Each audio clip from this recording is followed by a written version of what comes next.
প্রায় 4 বছর পর সুযোগ পেয়ে একাদশে থাকবেন সৈকত। টপ অর্ডারে বাদ পড়বেন তারকা এক ব্যাটার, সেই সাথে শান্ত, লিটন, হৃদয়ের ব্যাটিং পজিশনেও আসবে পরিবর্তন। বোলিং ইউনিটেও অজিতের জন্য অপেক্ষা করছে একাধিক চমক। ঘরের মাঠে সিরিজের প্রথম ওয়ানডেতে অস্ট্রেলিয়ার বিপক্ষে তবে কেমন একাদশ নিয়ে মাঠ নামবে বাংলাদেশ, সেটার বিস্তারিত প্রতিবেদনে। রাত পোহালেই দেশের মাটিতে পা রাখবে বিশ্ব চ্যাম্পিয়ন অস্ট্রেলিয়া। বিশ্বকাপের টিকিট পাবার লড়াইয়ে ঘরের মাঠে এই সিরিজে ভালো করা ছাড়া উপায় নেই টাইগারদের। তাই তো একাদশ নিয়ে কোনো ধরনের পরীক্ষা নিরীক্ষা করার সুযোগ নেই বাংলাদেশের সামনে। নিজেদের সেরা 11 জন ক্রিকেটার নিয়েই অজিতের বিপক্ষে খেলতে নামবে লাল সবুজেরা। তবে নিউজিল্যান্ডের বিপক্ষে খেলা সবশেষ ওয়ানডের একাদশে আনতে হচ্ছে একাধিক পরিবর্তন। টপ অর্ডার থেকে শুরু করে বোলিং ইউনিটেও ফিরতে যাচ্ছেন তারকা ক্রিকেটাররা। ওপেনিং পজিশনে দেখা যেতে পারে তানজিদ হাসান তামিমকে। সবশেষ দুই সিরিজে পাকিস্তান ও নিউজিল্যান্ডের বিপক্ষে খেলা 6 ম্যাচের 2টিতে অর্ধশতক ও 1টি ম্যাচে শতক হাঁকিয়েছেন এই বাহাতি। চলমান জিপিএল এ 3 ইনিংসে 57 বেশি এভারেজে তামিমের ব্যাটে রান এসেছে 172। অজিতের বিপক্ষেও এই তারকা ব্যাটারের উপরই ভরসা করে থাকবে লাল সবুজেরা। তবে প্রশ্ন হচ্ছে, তামিমের ওপেনিং পার্টনার হিসেবে থাকবেন কে? সাইফ হাসান নাকি সৌম্য সরকার? তামিমের সাথে নামবেন কে? যদিও সাইফকে এই পজিশনে সবচেয়ে বেশি খেলানো হয়েছে, তবে নিজের নামের প্রতি সুবিচার করতে পারেননি এই ব্যাটার। সবশেষ 6 ইনিংসে তার ব্যাটে এসেছে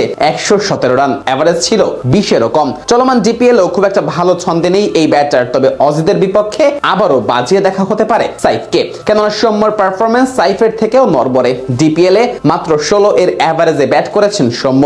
ব্যাটিং অর্ডারে 3 থেকে 5 নম্বর পজিশনে খেলবেন সাদা বলের ক্রিকেটে দেশ সেরা 3 ব্যাটার। ওয়ান ডাউনে নাজমুল হোসেন শান্তর পর ব্যাট হাতে নামবেন লিটন দাস এবং 5 নম্বর পজিশনে থাকবেন সাম্প্রতিক সময়ে ফর্মের বিবেচনায় দেশ সেরা ব্যাটার তাওহিদ হৃদয়। ডিপিএলও 71 এর বেশি এভারেজের হৃদয়ের ব্যাটে রান এসেছে 427, এমনকি ব্যাট করেছেন 117 এর বেশি স্ট্রাইক রেটে।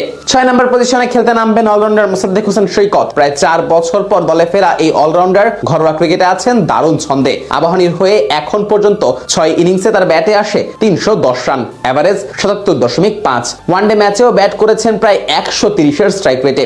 দেশের লিস্ট এ ক্রিকেটের ইতিহাসের দ্রুততম শতকের রেকর্ডটাও কদিন আগেই করেছেন সৈকত। বল হাতেও 7 ইনিংসে নিয়েছেন 12 উইকেট, ইকোনমি ছিল মাত্র 3.74। 6 নম্বর পজিশনে এমন ক্রিকেটারই হতে পারেন পারফেক্ট চয়েস। 7 নম্বরে থাকবেন অধিনায়ক মেহেদী হাসান মিরাজ। লাল সবুজের নেতৃত্ব পাবার পর শুরুতে কিছুটা খারাপ সময় পার করলেও সবশেষ 3 সিরিজেই মিরাজের নেতৃত্বে জয় পেয়েছে টাইগাররা।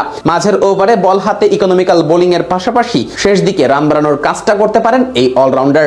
স্পিন বোলিং এ আবারও একাদশে ফিরতে পারেন রিশাদ হোসেন। বিগ ব্যাশে অজি ব্যাটারদের বিপক্ষে বল করার পূর্ব অভিজ্ঞতা এবার মিরপুরের মাটিতেও কাজে লাগাতে চাইবেন এই লেগি। এদিকে পেস বোলিং এ আসতে পারে পরিবর্তন, যদিও মোস্তাফিজুর রহমান ও নাহিদ রানার একাদশে থাকা এক প্রকার নিশ্চিত। আর শেষ বোলার হিসেবে দলে আসতে পারেন তাসকিন আহমেদ। সবশেষ ম্যাচে কিউইদের বিপক্ষে বল হাতে দারুণ ছন্দেই ছিলেন শরীফুল ইসলাম। তবে অজিদের বিপক্ষে অভিজ্ঞতার দিকেই বেশি এগোতে চাইবে টিম ম্যানেজমেন্ট, ফলে সুযোগ পেতে পারেন তাসকিন আহমেদ।